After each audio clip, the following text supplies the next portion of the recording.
স্বাগত ডিবিসি সংবাদে। আপনাদের সাথে আছে মৌসুমী শান্তা। এবার জানাবো খবরের বিস্তারিত। দেশের সার্বভৌমত্ব ও অখণ্ডতার প্রশ্নে ভারতকে এক চুলও ছাড় দেওয়া হবে না। প্রধান উপদেষ্টার সাথে বৈঠক শেষে ভারতের সঙ্গে করা গোপন চুক্তিগুলো প্রকাশের দাবি জানিয়েছে বৈষম্য বিরোধী ছাত্র আন্দোলন। আওয়ামী লীগের চোখে বাংলাদেশকে দেখছে ভারত, এমন মন্তব্য করেন বৈষম্য বিরোধী ছাত্র আন্দোলনের আহ্বায়ক হাসনাত আব্দুল্লাহ। এ সময় শিক্ষার্থীদের উদ্দেশ্যে প্রধান উপদেষ্টা বলেন, এক বিজয় করেছ, আরেক বিজয় আসবে। দেশের চলমান পরিস্থিতিতে প্রধান উপদেষ্টার সাথে বৈঠক করে বৈষম্য বিরোধী ছাত্র আন্দোলন। প্রায় ৩ ঘন্টার বৈঠকে উঠে আসে সমসাময়িক নানা ইস্যু। ভারত ইস্যু ও দেশের স্বার্থ সংশ্লিষ্ট ইস্যুতে কথা বলেন বৈষম্য বিরোধী আন্দোলনের আহ্বায়ক। দেশের অখণ্ডতার প্রশ্নে কোনো রকম ছাড় নয় বলে জানান তিনি। ভারত সবসময় আওয়ামী লীগের চোখ দিয়ে বাংলাদেশকে দেখেছে। ভারতের সাথে যে সম্পর্কটি, সেটি জনগণের সাথে জনগণের সম্পর্ক হয়নি, সেটি রাষ্ট্রের সাথে রাষ্ট্রের সম্পর্ক হয়নি, বরং ভারতের সাথে আওয়ামী লীগের সম্পর্ক হয়েছে। সাম্প্রদায়িক সম্প্রীতি নষ্ট করার পায়তারা চলছে উল্লেখ করে এই বিষয়ে প্রধান উপদেষ্টার দৃষ্টি আকর্ষণ করেন ছাত্ররা। ভারত আওয়ামী লীগ সরকার যেভাবে সংখ্যালঘুদেরকে নির্যাতন করেছে, নিপীড়ন করেছে, তাদের সম্পদ লুণ্ঠন করেছে, সেটির উদাহরণ আর ইতিহাসে দ্বিতীয়টি নেই। ভারতের সঙ্গে বাংলাদেশের সম্পর্কে যেন দেশের সম্মান বজায় থাকে সে বিষয়ে প্রধান উপদেষ্টার দৃষ্টি আকর্ষণ করেন শিক্ষার্থীরা। এছাড়া দ্রব্যমূল্য ঊর্ধ্বগতি, বিভিন্ন কমিশন গঠন, সাম্প্রতিক সহিংসতা, সীমান্ত হত্যার বিচার ও ভারতের সাথে পানির ন্যায্য হিসাব সহ নানা বিষয়ে আলোচনা হয় বৈঠকে। সীমান্ত যতগুলো হত্যা হয়েছে সেগুলোর জন্য বিচার নিশ্চিত করা হয় এবং পানির যে ন্যায্য হিস্সা, সেই হিস্সাটি যেন বাস্তবায়ন করা হয়। জাতীয় ঐক্যের ডাক দিতে দেশের প্রধান রাজনৈতিক দলগুলোর পাশাপাশি ধর্মীয় নেতাদের সঙ্গে আলাপে বসবেন প্রধান উপদেষ্টা doctor Mohammad Yunus. Manjuma Afroz Nilima, DBC news, Dhaka. যা কিছুই ঘটুক না কেন, বাংলাদেশ ও ভারতের সম্পর্ক অক্ষুণ্ণ থাকবে বলে মন্তব্য করেছেন বাংলাদেশে নিযুক্ত ভারতীয় হাইকমিশনার প্রণয় বার্মা। মঙ্গলবার পররাষ্ট্র মন্ত্রণালয়ে জরুরি তলবের পর সাংবাদিকদের একথা বলেন তিনি। এদিকে নিরাপত্তার শঙ্কায় আগরতলার বাংলাদেশ মিশনে বন্ধ করে দেওয়া হয়েছে ভিসা ও কনসুলার সেবা। সোমবার আগরতলায় বাংলাদেশ সহকারী হাইকমিশনে ভাঙচুর ও জাতীয় পতাকা অবমাননার পরপরই কড়া প্রতিবাদ জানায় বাংলাদেশ। ভারতের পক্ষ থেকেও দুঃখ প্রকাশ করে দেয়া হয় বার্তা। এ ঘটনায় ভিয়েনা কনভেনশন লঙ্ঘন হওয়ায় জরুরি তলব করা হয় ভারতীয় হাইকমিশনারকে। মঙ্গলবার বিকাল 4টার দিকে পররাষ্ট্র মন্ত্রণালয়ে উপস্থিত হন প্রণয় বার্মা। এ সময় অফিস থেকে বেরিয়ে যাওয়ার সময় পররাষ্ট্র উপদেষ্টা তৌহিদ হোসেন জানান, ভারতকে যে বার্তা দেওয়ার তা দেয়া হয়েছে। ভারপ্রাপ্ত পররাষ্ট্র সচিব রিয়াজ হামিদুল্লাহর সঙ্গে 40 মিনিটের বৈঠকের পর বেরিয়ে আসেন ভারতীয় হাইকমিশনার। বলেন, কোনো নির্দিষ্ট ইস্যু বা এজেন্ডা নিয়ে আবর্তিত নয় বাংলাদেশ ভারতের সম্পর্ক। যা কিছুই ঘটুক, দুদেশের বন্ধুত্বপূর্ণ এবং সহযোগিতার সম্পর্ক অক্ষুণ্ণ থাকবে। Multifaceted relationship and as I have said, আমাদের সম্পর্ক বহুমুখী। আমি বলেছি, এটা একটা এজেন্ডা বা ঘটনার জন্য প্রভাবিত হবে না। অনেক বিষয় নিয়ে একসাথে আমরা কাজ করছি এবং সত্যিই আমরা ইতিবাচক, স্থিতিশীল ও গঠনমূলক সম্পর্ক বজায় রাখতে চাই। আমাদের পারস্পরিক নির্ভরতা রয়েছে যা উভয় পক্ষের স্বার্থের সঙ্গে জড়িত। এদিকে নিরাপত্তাহীনতায় পরবর্তী নির্দেশ না দেওয়া পর্যন্ত আগরতলা মিশনে সব ধরনের কনসুলার সেবা বন্ধ রাখার বিজ্ঞপ্তি দিয়েছে বাংলাদেশ সহকারী হাইকমিশন। ইশরাত জাহান উর্মি, ডিবিসি নিউজ, ঢাকা। আগরতলায় বাংলাদেশের সহকারী হাইকমিশনে হামলার প্রতিবাদে রাজধানী সহ দেশের বিভিন্ন স্থানে বিক্ষোভ মিছিল ও সমাবেশ করেছে নানা সংগঠন। সমাবেশ থেকে বাংলাদেশের প্রতি ভারতের আগ্রাসী মনোভাব রুখে দিতে সবাইকে ঐক্যবদ্ধ থাকার আহ্বান জানান বক্তারা। আগরতলায় বাংলাদেশের সহকারী হাইকমিশনে হামলার প্রতিবাদে রাজধানী সহ দেশের বিভিন্ন স্থানে বিক্ষোভ হয়েছে আজও। জাতীয় মসজিদ বায়তুল মোকাররম এলাকায় বিক্ষোভ মিছিল করে ইসলামী আন্দোলন বাংলাদেশ। হাইকমিশনের সদস্যদের নিরাপত্তা দিতে ভারত ব্যর্থ হলে তাদের ফিরিয়ে আনতে সরকারের প্রতি আহ্বান জানান বক্তারা। ওরা যদি আমাদের হাইকমিশনারদেরকে নিরাপত্তা দিতে ব্যর্থ হয়, আপনারা প্রত্যাহার করে নিয়ে আসুন। আর ভারতকে স্পষ্ট ভাষায় এই বাংলাদেশ কাছে ক্ষমা চাইতে হবে। তাহলে ভারতের রক্ষা নাই, শেষ নাই। আমরা কিন্তু আর ধৈর্য ধরতে পারতেছিলাম। বাংলাদেশের বিরুদ্ধে ভারতীয় অপপ্রচার ও আগ্রাসনের প্রতিবাদে ৮ দফা দাবি জানিয়ে বিক্ষোভ করেছে বৈষম্য বিরোধী কর্মচারী ঐক্য ফোরাম। প্রেস ক্লাবের সামনে ওই কর্মসূচিতে দেশে ভারতীয় টিভি চ্যানেল বন্ধের দাবি ওঠে। বাংলাদেশের মাটিতে ভারতের কোনো টিভি চ্যানেলের আমরা দেখতে চাই না।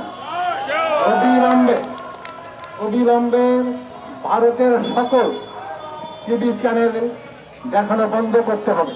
একই দাবিতে বিক্ষোভ করেছে খেলাফত মজলিস। ইসকনের মাধ্যমে স্বৈরাচারের দোসররা বিশৃঙ্খলা করে অন্তর্বর্তী সরকারকে বেকায়দায় ফেলার ব্যর্থ চেষ্টার অভিযোগ তুলে বক্তারা। যদি ভারত সরকার মনে করে যে এই দেশে কোনো একটা অজুহাত খাড়া করে এই দেশে তারা আসবে, আমরা 18 কোটি জনগণ বুকের রাজা রক্ত ঢেলে দিয়ে দেশের স্বাধীনতা সার্বভৌমত্ব রক্ষা করার জন্য প্রস্তুত আছি। শাহবাগে জাতীয় নাগরিক কমিটির সমাবেশে সংগঠনের আহ্বায়ক বলেন, সকল ষড়যন্ত্রের বিরুদ্ধে মাঠে আছে ছাত্র জনতা। আগামীতে বাংলাদেশ নিয়ে যদি কোনো ষড়যন্ত্র হয়, বাংলাদেশের শান্তি প্রিয় জনতা যারা রয়েছেন, ছাত্রবৃন্দ যারা রয়েছেন, আপনারা ঐক্যবদ্ধভাবে মাঠে থাকবেন, আমাদের লড়াই চলবে। এছাড়া আগরতলায় বাংলাদেশের সহকারী হাইকমিশনের কার্যালয়ে হামলা ও জাতীয় পতাকা অবমাননার প্রতিবাদে দেশের বিভিন্ন স্থানে বিক্ষোভ করেছে বিএনপি ও বৈষম্য বিরোধী ছাত্র আন্দোলন। Ariful Islam, DBC news, Dhaka. বাংলাদেশের সন্ত্রাসী হামলার ঝুঁকি নিয়ে সতর্ক করেছে যুক্তরাজ্য। ঢাকায় যুক্তরাজ্যের হাইকমিশন সেদেশের নাগরিকদের বাংলাদেশে ভ্রমণ বিষয়ক হালনাগাদ করা বার্তায় এই সতর্কতা জানিয়েছে। জনাকীর্ণ এলাকা, ধর্মীয় স্থাপনা, রাজনৈতিক সভা সমাবেশ সহ বিভিন্ন জায়গায় এই হামলা হতে পারে বলে সতর্ক করা হয়েছে। বাংলাদেশের রাজনৈতিক পরিস্থিতি নিয়ে যুক্তরাজ্যের হাইকমিশন বলেছে, 2024 সালে জুলাই ও আগস্টে বাংলাদেশ জুড়ে ব্যাপক সহিংসতা হয়, যাতে অনেক মৃত্যু ও বহু আহত হয়েছে। পরিস্থিতি এখনও অস্থির উল্লেখ করে হাইকমিশন বলেছে, রাজনৈতিক মিছিল ও সমাবেশ এখনও অব্যাহত রয়েছে। আওয়ামী লীগের শাসন আমলে রাজনীতিবিদদের ইন্ধনেই দুর্নীতিতে জড়িয়ে পড়েন ব্যবসায়ী, সেনা কর্মকর্তা, আমলাসহ ক্ষমতার কেন্দ্রে থাকা ব্যক্তিরা। তাই ঢালাওভাবে কোনো শ্রেণী পেশাকে দায়ী না করে দুর্নীতিবাজদের চিহ্নিত করে শাস্তি দেওয়া উচিত বলে মনে করেন বিশ্লেষকরা। এজন্য সরকারি সংস্থাগুলো সুনাম ধরে রাখতে নিজেরা উদ্যোগী হতে পারে। তবে দুর্নীতিবাজদের দৃষ্টান্তমূলক শাস্তির জন্য বিশেষ উদ্যোগ নিতে হবে সরকারকেই।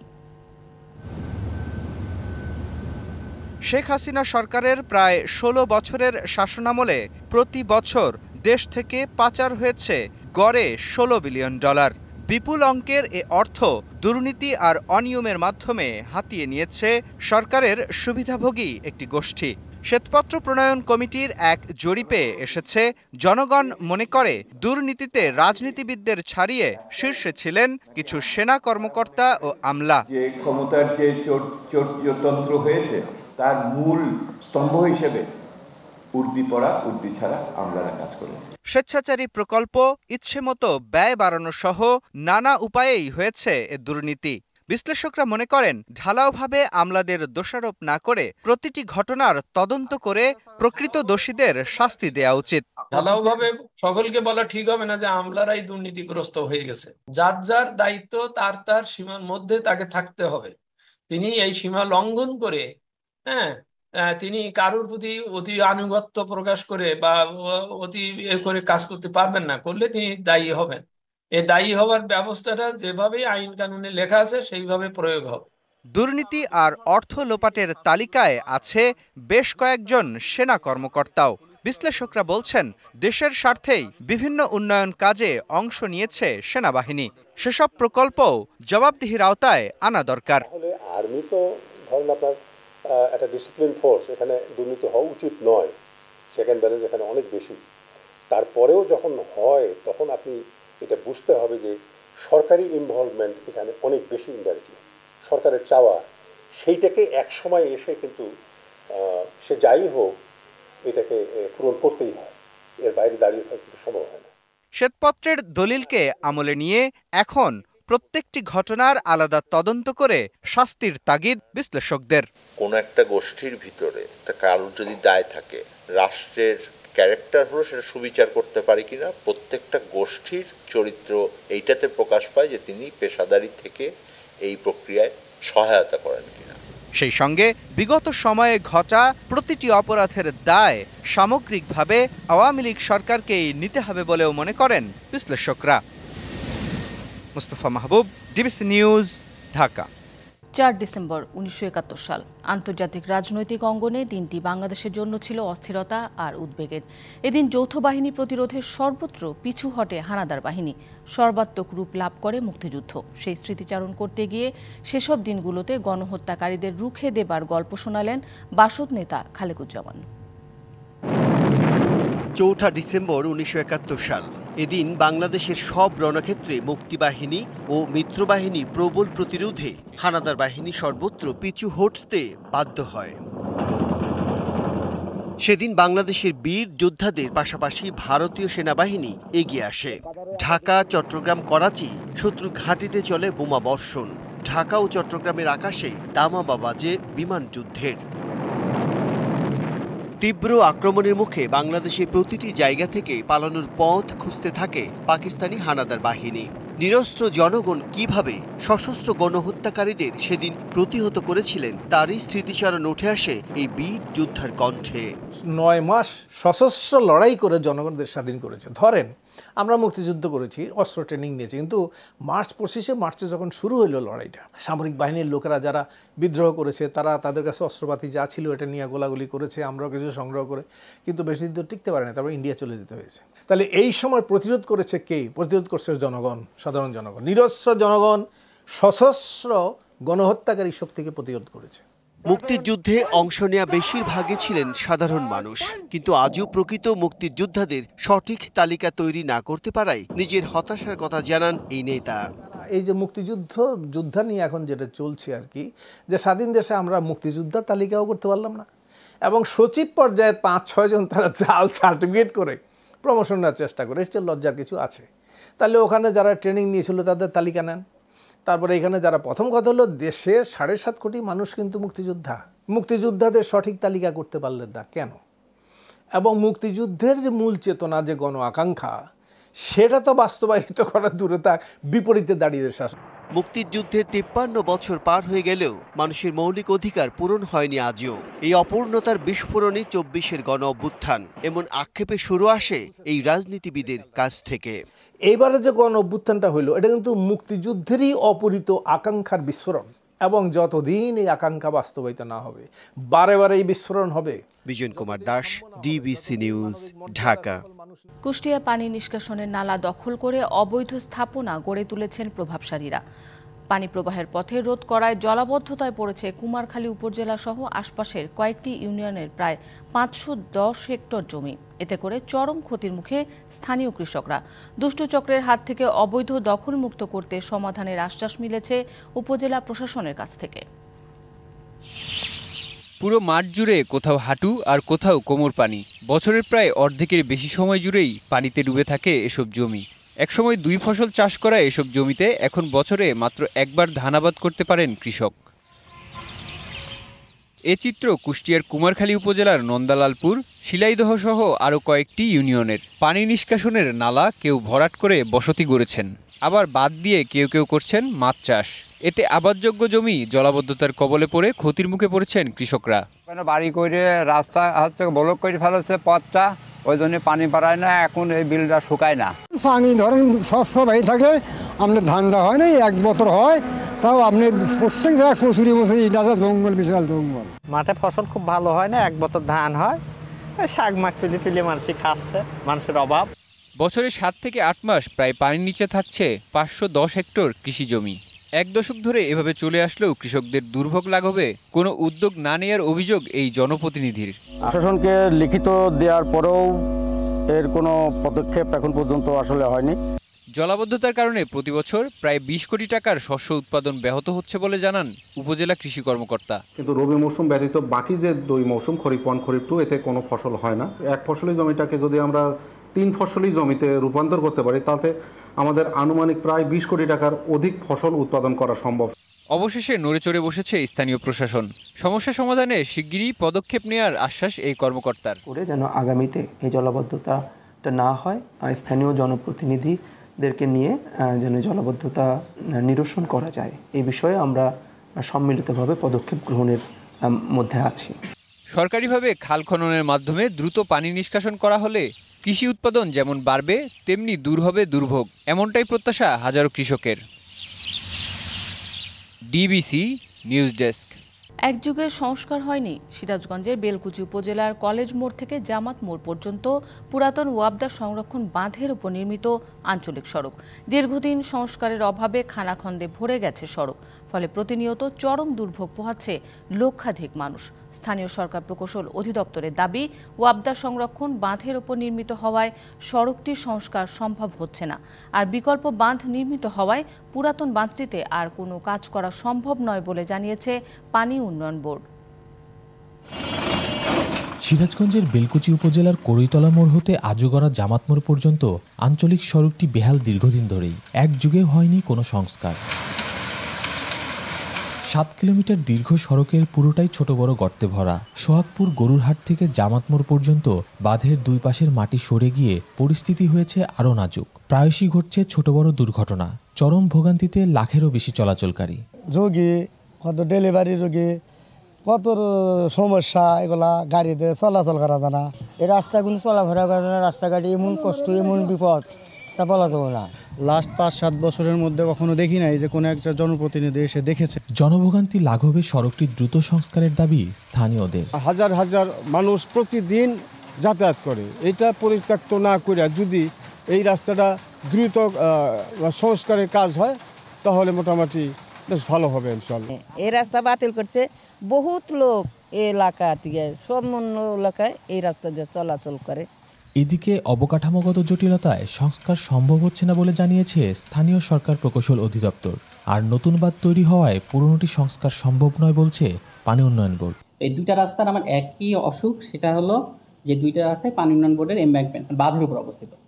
তো এই বাঁধের উপর অবস্থিত হওয়ার কারণে এই রাস্তাগুলো আমরা পানি উন্নয়ন বোর্ডের অনুমতি ছাড়া করতে পারি না, এনওসি ছাড়া করতে পারি না। পানি উন্নয়ন বোর্ড যদি বাঁধের মেরামতটা আগে করে দেয় তখন আমরা রাস্তাটা মেরামত করতে পারবো। বাঁধটা কিন্তু আমার মূল ইয়েতে নাই, মনে করেন হয়তো আমার দখলে আছে, লোকজন আছে, কিন্তু তারা যদি মেরামত করতে চায় তাহলে তারা মেরামত করুক। কিন্তু সমস্যা হলো আমরা একটা পরিত্যক্ত বাঁধকে আমরা মেরামত করে দিব আর একটা ডিপার্টমেন্টের রাস্তা করার জন্য, এটা তো আসলে আমাদের ফান্ডিং করবে না। সব প্রতিবন্ধকতা কাটিয়ে শিগগিরই সড়কটির সংস্কারের মাধ্যমে দূর হবে ভোগান্তি, এমন প্রত্যাশা স্থানীয়দের। খালিদ হৃদয়, ডিবিসি নিউজ, সিরাজগঞ্জ। ভোলার মেঘনা ও তেঁতুলিয়া নদীতে দিনভর জাল ফেলেও মিলছে না আশানুরূপ ইলিশ। প্রতিনিয়তই বেড়ে যাচ্ছে জেলেদের ধার দেনা, বেকার হয়ে পড়ছেন অনেকে, তাই জীবন জীবিকার তাগিদে কেউ কেউ চলে যাচ্ছেন অন্য পেশায়। ভোলার মেঘনা ও তেঁতুলিয়া নদীতে ইলিশের আকাল, লোকসানের ভয়ে জাল গুটিয়ে রেখেছেন অনেক জেলে। আবার কেউ কেউ মহাজনের দেনা ও এনজিওর বোঝা মাথায় নিয়েই জাল ফেলছেন ইলিশের আশায়। দিনভর জাল ফেলেও মিলছে না আশানুরূপ ইলিশ, এতে জীবিকা আর ধার দেনা শোধ করা নিয়ে চিন্তায় জেলেরা। কিন্তু এখন তো অভিযান যাওয়ার পরে আমার কোনো মাছ টাছ নাই, এখন নদীতে যাইলে আমার ফুস হয় না। যাইয়া যেই তেল ফুরিয়া যায়, তেলের দোকানো ডিজেলের দোকানো ধ্যান হইয়া যায়, গরু দিয়া চাষ করিয়া কিছু সবজি ফসল টসল করার জন্য চেষ্টা করি, চাই নিয়ে কিছু মিলাই দেনা বানা করিয়া খাইতে খাইতে জাল সাওয়ার বেঁচে দিলে আমাকে দেনা শেষ হইব না। এখন আমরা খেতে কামড়ে ধর মাঠে যেই সময় যে কাম পাই এই কাজ কামড়ি করি। মৎস্য কর্মকর্তারা বলছেন মাছ না মেলার কারণ জলবায়ুর বিরূপ প্রভাব। শীতটা একটু আর্লি চলে এসছে, এটা ক্লাইমেট চেঞ্জের কারণে হয়েছে। ইলিশ সংরক্ষণ অভিযান শেষ হওয়ার পরে কিন্তু মাছের পরিমাণ একটু কম দেখা যাচ্ছে। আমাদের যে প্রাকৃতিক যে মৎস্য সম্পদ, এটাকে রক্ষা করতে হলে জেলেদের কিছু জেলেকে বিকল্প কর্মসংস্থান আনতে হবে। সেই বিকল্প কর্মসংস্থানে তাদের প্রশিক্ষণ দেওয়া এবং প্রণোদনা দেওয়ার পাশাপাশি কিছু জেলেকে আমরা বিকল্প কর্মসংস্থানে আনার চেষ্টা করছি। জীবন জীবিকার তাগিদে অন্য পেশায় ঝুঁকছেন জেলেদের কেউ কেউ। DBC news desk. শরীয়তপুরে ভেড়ার খামারে পাহারাদার হিসেবে কাজ করছে জার্মান শেফার্ড কুকুর। শুধু তাই নয়, অপরিচিত কোনো ব্যক্তি কিংবা বিপদের আঁচ করে সঙ্গে সঙ্গে জানান দিচ্ছে মালিককে। খামার দেখাশোনায় এমন পন্থায় খুশি স্থানীয়রাও। খামারে চড়ে বেড়াচ্ছে একদল ভেড়া, আর সেগুলোর উপর তীক্ষ্ণ দৃষ্টি রাখছে জার্মান শেফার্ড। প্রাণীগুলো নির্দিষ্ট গণ্ডি ছেড়ে বেরোলেই দৌড়ে গিয়ে শাসিয়ে আসছে কুকুরটি। খামারের সীমানায় অপরিচিত কোনো ব্যক্তি কিংবা অন্য বিপদের ঘ্রাণ পেলে সাথে সাথে জানিয়ে দেওয়া হচ্ছে খামার মালিককে। এমন দৃশ্য বিদেশে দেখা গেলেও বাংলাদেশের গ্রামাঞ্চলে বিরল। তবে পশুপালনে এমন উদ্যোগ নেন শরীয়তপুরের নড়িয়া উপজেলার যোগপাট্টা এলাকার ব্যবসায়ী সুমন খান। অনেকটা শখের বশেই 2 বছর আগে গ্রামের বাড়িতে 30টি ভেড়া আর অল্প কিছু ছাগল নিয়ে সুমন শুরু করেন খামার। বর্তমানে খামারটিতে 70টি ভেড়া ও 30টি ছাগল রয়েছে। খামার তৈরির শুরুতে চোর, শিয়াল ও সাপ থেকে ভেড়াগুলোকে রক্ষা করতে সুমন নিয়ে আসেন একটি জার্মান শেফার্ড জাতের কুকুর। পরবর্তীতে সেটিকে ট্রেনিং দিয়ে দক্ষ করে খামার দেখাশোনায় 3 জন লোকের পাশাপাশি কুকুরটি গুরুত্বপূর্ণ ভূমিকা রেখে চলেছে। রাত্রে পাহারা দেওয়ার ব্যাপারটা নিশ্চিত করার জন্য কুকুরগুলা দরকার হয়ে পড়ছে। মানে আপনি যখন কোনো কিছু করবেন সময় উপযোগী সব কিছু একের পর এক চলে আসবে। খরচ তো সেফ প্লাস বিশ্বস্ততা। আপনার মানুষ তার ছুটির দরকার আছে, সে আরাম আয়েসের দরকার আছে, কিন্তু অর্থ কোনো দরকার নাই। ও আপনার যতক্ষণ পর্যন্ত বাঁচবে, যতক্ষণ পর্যন্ত সে আছে, ওর ডিউটিও করে যাবে। কুকুরদের ভেড়া পালনের এমন অভিনব পন্থার প্রশংসা করেন সবাই। আগে তো কখনো দেখিনি এইভাবে যে একটা ভেড়ার ফার্ম এভাবে কুকুরে পাহারা দেয়, প্রথম দেখলাম আর কি। ভেড়াগুলার ছাগলগুলা নিয়ে ঘাস টাস খাওয়ায়, ছাগল ভেড়ালে বাইরিলে দিলে ভয়েই খায়। জার্মান শেফার্ড ছাড়াও এই খামারে আরও একটি বিদেশি কুকুর রয়েছে। বাইরের কোনো লোক দেখলেই 2টি কুকুরই জানান দেয়া শুরু করে। DBC news desk. নিরাপত্তাজনিত কারণে সাজেক ভ্রমণে পর্যটকদের একদিনের নিষেধাজ্ঞা জারি করেছে প্রশাসন। হঠাৎ এমন সিদ্ধান্তে বিপাকে পর্যটকরা। মঙ্গলবার সন্ধ্যায় রাঙামাটি জেলা প্রশাসন এক বিজ্ঞপ্তিতে নিরাপত্তার কারণে বুধবার একদিনের জন্য সাজেক ভ্রমণে এই নিষেধাজ্ঞা জারি করে। সাজেক এলাকায় পাহাড়ের বিবদমান গোষ্ঠীগুলোর সংঘর্ষের কারণে পর্যটকদের নিরাপত্তার কথা বিবেচনা করে এই নিষেধাজ্ঞা জারি করা হয়। স্থানীয় চালকরা জানান, সকাল থেকে সাজেকের উদ্দেশ্যে কোনো গাড়ি যাচ্ছে না, তবুও কিছু পর্যটক এসেছে। তারা খাগড়াছড়ির আশপাশ এলাকায় ঘোরার জন্য গাড়ি ভাড়া করে নিচ্ছে। পাটজাত পণ্যের 3টি ক্যাটাগরিতে প্রণোদনা কমানোয় বিপাকে পড়েছেন নাটোরের রপ্তানিকারকরা। এ অবস্থায় মরার উপর খাড়ার ঘা হয়ে দাঁড়িয়েছে পাটজাত পণ্যের ওপর ভারতের বসানো অ্যান্টি ডাম্পিং শুল্ক। সব মিলে পাট শিল্পে দেখা দিয়েছে অশনি সংকেত। নাটোরে বেসরকারিভাবে চালু রয়েছে 2টি পাটকল, যেখানে তৈরি হচ্ছে পাটের বস্তা, সুতা, চট সহ বিভিন্ন পণ্য। এসব পণ্য রপ্তানি হয় ভারত, নেপাল, পাকিস্তান ও ভুটান সহ বেশ কয়েকটি দেশে। এ থেকে আয় বছরে প্রায় 150 কোটি টাকা। গেল বছর পাটজাত পণ্যের 3 ক্যাটাগরিতে রপ্তানিকারকদের নগদ অর্থ সহায়তা দেওয়া হলেও এবছর কমে আসে সহায়তার পরিমাণ। একদিকে সরকারি অর্থ সহায়তা কম, অপরদিকে সবচেয়ে বেশি পণ্য রপ্তানি হওয়া ভারতে অ্যান্টি ডাম্পিং শুল্ক হওয়ায় বিপাকে ব্যবসায়ীরা। এই অ্যান্টি ডাম্পিং চাপানোর ফলে আমাদের এখানে যে আমরা যে সময় পাট কিনতেছি, এখন পাট কিনে উৎপাদন করে অ্যান্টি ডাম্পিং দিয়ে আমরা রপ্তানি করতে পারতেছি না। এই যদি অবস্থা চলতে থাকে তাহলে বাংলাদেশের পাট শিল্প ধ্বংস হয়ে যাবে এবং পাশাপাশি যারা পাটের উৎপাদনকারী অর্থাৎ কৃষকরা এই পাট উৎপাদনে বিমুখ হবে। অ্যান্টি ডাম্পিংয়ের যে শুল্ক ভারত আরোপ করেছে, এটা একই পর্যায়ে যদি সব আইটেমে করা যায় সেটা একটা ভালো, আর এটাকে আরেকটু কমাতে পারলে ডিউটিটাকে আরও ভালো হয়। প্রণোদনা বাড়ানোর পাশাপাশি অ্যান্টি ডাম্পিং শুল্ক প্রত্যাহারের দাবি রপ্তানিকারকদের। আমরা কৃষি সম্প্রসারণ অধিদপ্তরের পক্ষ থেকে পাট চাষি যারা রয়েছেন তাদেরকে আধুনিক উচ্চ ফলনশীল জাতের চাষের জন্য পরামর্শ, সঠিক সুষম পরিমাণে সার ব্যবহার করার জন্য তাদেরকে প্রশিক্ষণ দিয়ে যাচ্ছি। পাটের পণ্য রপ্তানি তলানিতে যাওয়ার আগেই সংশ্লিষ্টরা যথাযথ পদক্ষেপ নেবেন, এমন প্রত্যাশা ব্যবসায়ীদের। DBC news desk. দিনাজপুরের হিলি ও বিরামপুরে শুরু হয়েছে শীতকালীন সবজির চাষ। প্রতিটি মাঠেই এখন সবজি চাষে ব্যস্ত সময় পার করছেন চাষিরা। উৎপাদন ব্যয় বাড়লেও ফলন ও দর ভালো পাবার আশা কৃষকদের। এদিকে শীতকালীন সবজি চাষে সব ধরনের সহযোগিতার আশ্বাস কৃষি বিভাগের। জমি প্রস্তুত, চারা রোপণ ও পরিচর্যায় ব্যস্ত দিনাজপুরের বিরামপুর ও হিলি উপজেলার চাষিরা। শীতের শুরু থেকেই মাঠে মাঠে চলছে বাঁধাকপি, ফুলকপি, মূলা, শিম, বেগুন সহ শীতকালীন সবজির চাষ। এসব সবজি জমি থেকেই কিনে নিয়ে যায় ঢাকা, চট্টগ্রাম, রংপুর সহ দেশের বিভিন্ন স্থানের ব্যবসায়ীরা। বীজ, সার, কীটনাশক ও শ্রমিকের মজুরি বাড়ায় বেড়েছে উৎপাদন ব্যয়। গেল বছর ফুলকপি চাষে বিঘায় 10 থেকে 15,000 টাকা খরচ হলেও এবছর গুনতে হচ্ছে 20 থেকে 30,000 টাকা। বড় ধরনের দুর্যোগের কবলে না পড়লে ভালো ফলন ও বাড়তি দর পাবার আশা কৃষকের। একবারে বেচলে একবারে 50,000, 60,000, 80,000, 1 লাখ এরকম টাকা। 70 থেকে 75 দিনের মধ্যেই আপনার এই বাঁধাকপিটা বাজারে বিক্রি করা যায়। 50% লাভের আশা করি। সব ধরনের সহযোগিতা ও পরামর্শ দেওয়ার আশ্বাস কৃষি বিভাগের। আমাদের পরামর্শ সেবা অব্যাহত আছে। তো আশা করছি আমাদের রবি মৌসুম বা শীতকালীন যে মৌসুম, সেই মৌসুমে আমাদের এর আবাদ এলাকা উত্তরোত্তর বৃদ্ধি পাবে। সে বিষয়ে আমাদের পরামর্শ সেবা অব্যাহত আছে। আগামীতে আরো বড় পরিসরে কিভাবে আমাদের এই শীতকালীন সবজিটাকে জনপ্রিয় করা যায় সেই অনুযায়ী আমরা আমাদের কার্যক্রম বাস্তবায়ন করছি। এবছর 2 উপজেলায় শীতকালীন সবজির চাষ হয়েছে 1,500 হেক্টর জমিতে। চলতি মাসের মাঝামাঝি থেকে এসব সবজি বাজারজাত শুরু করবেন চাষিরা। DBC news desk. সামরিক আইন জারির পর উত্তপ্ত হয়ে উঠেছে দক্ষিণ কোরিয়ার রাজধানী সেউল। ন্যাশনাল অ্যাসেম্বলির সামনে পুলিশের সাথে ব্যাপক সংঘর্ষ হয়েছে বিক্ষোভকারীদের। উত্তর কোরিয়ার কমিউনিস্ট শক্তির হুমকি থেকে দক্ষিণ কোরিয়াকে সুরক্ষা ও রাষ্ট্রবিরোধী শক্তিকে নির্মূল করতে এই পদক্ষেপ নেওয়া জরুরি বলে জানান দেশটির প্রেসিডেন্ট। পরিস্থিতি নিবিড়ভাবে পর্যবেক্ষণ করছে যুক্তরাষ্ট্র। মঙ্গলবার হঠাৎই জাতির উদ্দেশ্যে ভাষণ দেন দক্ষিণ কোরিয়ার প্রেসিডেন্ট ইউন সুক ইয়োল।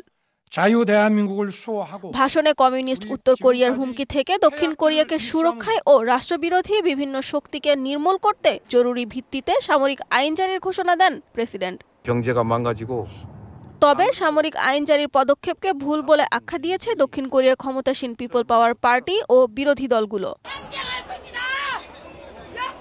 সামরিক আইন জারির পদক্ষেপকে অসাংবিধানিক বলে মন্তব্য করার পাশাপাশি বিক্ষোভের ডাক দিয়েছেন প্রধান বিরোধী দল ডেমোক্রেটিক পার্টির নেতা লা জায়ে মিয়ং। লা জায়ে মিয়ং এর নেতৃত্বে মধ্যরাত থেকে পার্লামেন্টের সামনে জড়ো হতে শুরু করে বিক্ষোভকারীরা। এ সময় প্রেসিডেন্ট ইউন সুক ইয়োলকে বরখাস্তের দাবি জানানোর পাশাপাশি নো টু মার্শাল ল বলে স্লোগান দিতে থাকে আন্দোলনকারীরা।